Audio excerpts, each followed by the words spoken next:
When people kind of claim it's a genocide incidentally, I just want to politely push back on that and say, I don't think there's any evidence that it's a genocide. I think it's just a war. So that's kind of my point of view on that. So tell me why. Tell me why, sure.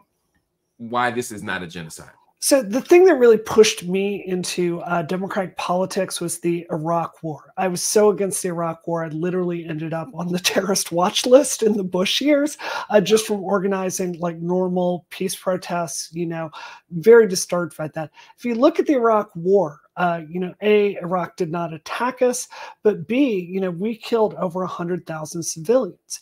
The body count roughly for, the Hamas-Israel war is about 40,000, according to our latest numbers. Roughly 18,000 or so are Hamas or insurgents. So it's a 1-to-1 civilian to combatant ratio, which is actually unparalleled in modern war. So, for everything I can see, Israel seems like it is excelling at avoiding civilian casualties. And also, just to remind everyone, they were attacked. So if this is not a just war, I'm not sure that a just war exists. Okay, I appreciate that. And again, I always appreciate conversations in good faith. Mm-hmm. First thing I'd say is the definition of a genocide or the legitimacy of a claim of genocide does not hinge upon the number of people killed. Sure.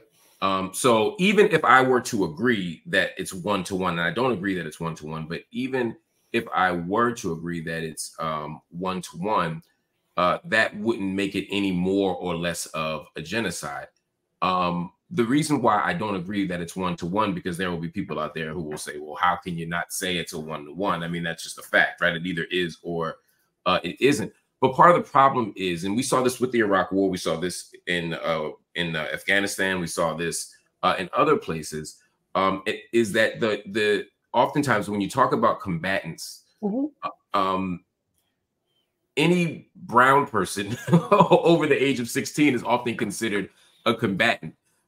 They have anyone with a loose tie to Hamas is considered to be Hamas affiliated and therefore a combatant. We've seen this when schools are bombed and they say, well, these students had ties, or when a journalist is killed, and more journalists have been killed here. Hundreds of journalists have now been killed in Gaza, but they'll say, well, yeah, but they have Hamas ties, or they were part of Hamas, the government, but Hamas is the ruling government. And so just being part of the state TV station would make you technically Hamas tied, and therefore they would say you weren't an innocent, you were a combatant. And so I don't trust the 1-to-1. I just want to say one more thing, and then I want to get your thoughts on this. But what makes it a genocide is one of 5 acts that are committed with the intent to destroy in whole or in part a national, ethnical, racial, or religious groups. And of course, those acts include killing members of the group, causing them serious bodily or mentally harm, imposing living conditions intended to destroy the group, preventing births, or forcefully transferring children out of the groups. I could see at least 3, if not all 5 of those being accomplished by the Israeli government. And again, even if I were to concede that Hamas started it, which is a more complicated, nuanced argument, but even if I were to completely concede that with no nuance, right? Sure. Including the fact that they've been under effective occupation for decades.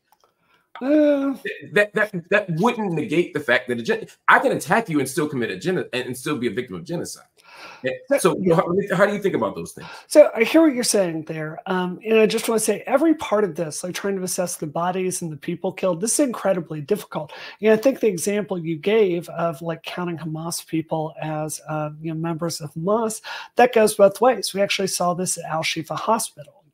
I was actually a little frustrated watching you debate this with Destiny, because I don't think either of y'all got it right. Like you had basically, I know you were you had some contentions that there was a command center there. There was Hamas leadership infrastructure there. That has been reported out.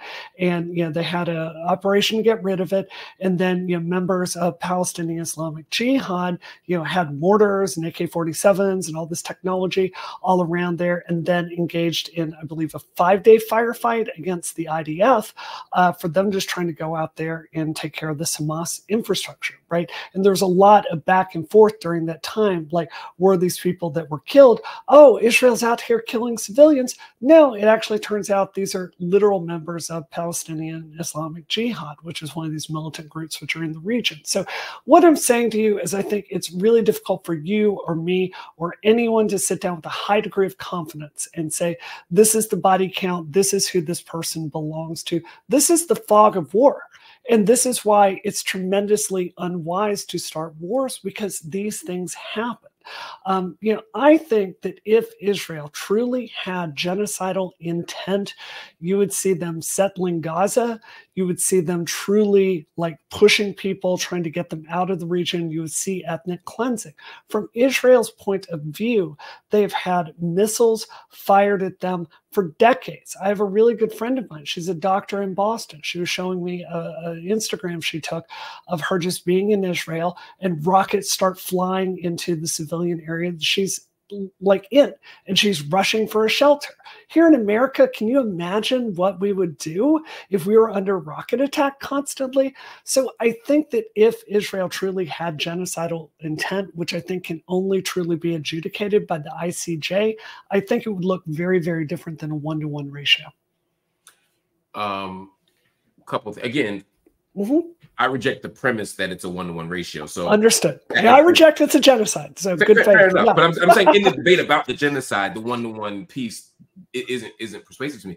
But and the U.S. example for me is a bit troublesome, because again, if the U.S. were under random rocket attack, that would be very different than if the United States were illegally occupying. It would be more like saying, what if Iraqis were firing rockets on us as we were occupying Iraq?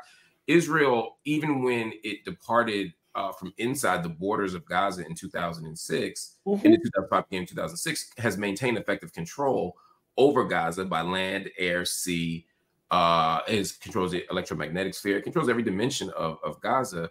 And by international legal standards, it's effective control. It's an effective occupation. It's not the same kind of occupation as we see in the West Bank, but occupied people have a right to defend themselves, and people and countries do not have a right to defend themselves in the places that they militarily occupy. And so by those standards, again, we're there. But and I hear this argument a lot, which is like, if Israel really wanted to commit genocide, they'd kill everybody, right? Or they'd have a lot more carnage, or they'd have a lot more devastation. I mean, when you look at Gaza right now, it was at 1% 6 months ago. I think now almost 2%, closer to 2%. I don't want to say exactly, but certainly more than 1% of the entire child population of Gaza has been killed. We've seen I'm sorry, could you repeat that just so I could hear that? Oh, the child population, one even by conservative measures, right? Sure. 1% of the children of Gaza have been killed. Wasn't there some absurdly high percentage of children in Gaza? So that's not surprising to me if you have 20,000 deaths. Well, we're looking closer to 50,000 deaths, not counting the people under the rubble. Sure. But even if I were to concede that, again, even if you were right about that point, which I don't think you are, like the other piece of it is not just, well, there's a lot of kids, and so if we kill a lot of people, then a lot of kids are going to die. Sure. There's the other piece of it is, again, how indiscriminate is the action. And I think that's the thing that I think you and I would probably disagree on it to some extent. But we've seen, again, every piece of the built environment nearly of Gaza has been reduced to rubble. I mean, it's at least at 80%. Now, every school has been destroyed. 80%. Oh, it's horrible. It's horrible looking at the pictures. Yeah. But we also see the killing of doctors. We see the killing of journalists. We see the killing of educators. We see, really very little distinction made between Hamas and I fully agree, Mark. But then we look at unconventional weapons, things like white phosphorus, for example. All of these things are examples of that would be considered genocidal actions. And Sure. when you add that to, and I'm really curious to know how you think about this, the sort of language used by the Israeli government itself, which sort of bolsters the claim that this is intentional, whether it's Sure. Netanyahu with his rhetoric about Amalek, to Itamar Ben-Gvir, to Yoav Gallant, to all these people saying quite literally, we are going to destroy them. We are going to knock them down to the third generation. We're going to reduce this to tenths. And them pushing, literally trying to push people out into the Sinai. Sure. Can I just jump in here? Because I feel like you keep there's so much here I want to get on. And just I want to respond to what you said, but I do want to suggest you and I could go down this well-tread ground. I think I've probably had 5,000 conversations since October 7th. I'm sure you have too. And I'm happy to do that with you as long as you want to. What I would really love to talk about is how this relates to American politics and the Democratic Party. So I'd like us to get there, but I want to respond to what you're saying there. So taking like just a few parts of this I remembered, it's really easy to say child killed, all of this. There are a tremendous number of child soldiers that are working alongside PIJ, militants, working alongside Hamas. They're trained with weapons. It's horrible. Hamas is committing a war crime by using child soldiers, and that is a non-trivial number of those deaths. It's just an absolute fact. As far as some of this technology of white phosphorus and all of that, I think those claims are really overblown. What is true is, from my point of view, that when you are urging the United States, let me just finish. I tried to be polite. Let me finish my point. When you're talking about the United States not selling weapons to Israel, this is how I read this. Go look at the memorandum of understanding between the United States and Israel. And a lot of this is for us to sell highly precise weapons to Israel, not dumb bombs, the kind that Israel can already make, but very, very precise munitions. So if they are trying to take out a specific house or a specific terrorist, they can use the most accurate weapons possible. I believe this entire mission of trying to get the United States to cut off arms sales to Israel is actually going to increase civilian casualties, because Israel is not going to have that optionality to use precise weaponry. You said, and then we will move to the Democratic. Yes. To be clear, I didn't bring you on a debate whether there's genocide or not, but I know. It's like we go down the path. But you brought it up, and I wanted to give you I wanted to give you space to talk that through.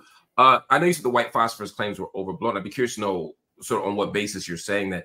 But beyond that, again, the right now, I agree. The issue with Israel is not a lack of access to precise weapons. Yes. There's a very intentional sort of action. I mean, when you look at, and I don't know how you feel about Human Rights Watch, I don't know how you feel about Amnesty International, I don't know how you feel about these various human rights organizations, but they've all sort of demonstrated very clearly instances where there were no legitimate military targets. There was no legitimate military objective of a bombing. Like there was no Hamas member there, no Hamas leadership there. There was no thing there. But actually, let's pivot, because I'll give you I agree. We're not going to agree, and it's going to be the same conversation.